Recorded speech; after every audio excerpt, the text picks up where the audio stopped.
Here's how to remove "you may like" suggestions on TikTok in 2026. If this video helps, please like and subscribe for more quick tutorials. You can't completely turn off suggestions on TikTok, but you can reduce or reset them so your feed stops showing unwanted content. First, open the TikTok app on your phone.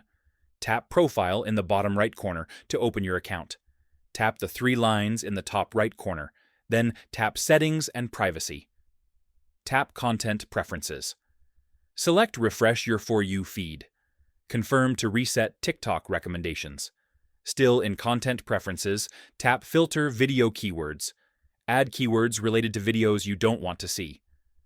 Go back to Settings and Privacy. Tap Watch History, then clear it to reset suggestions. Tap Cache and Cellular Data, then tap Clear Cache to improve feed accuracy. The more you like, watch, or skip videos, the more TikTok learns. Be intentional with what you interact with. And that's it. That's how you reduce "you may like" suggestions on TikTok. Subscribe for more TikTok and phone tips.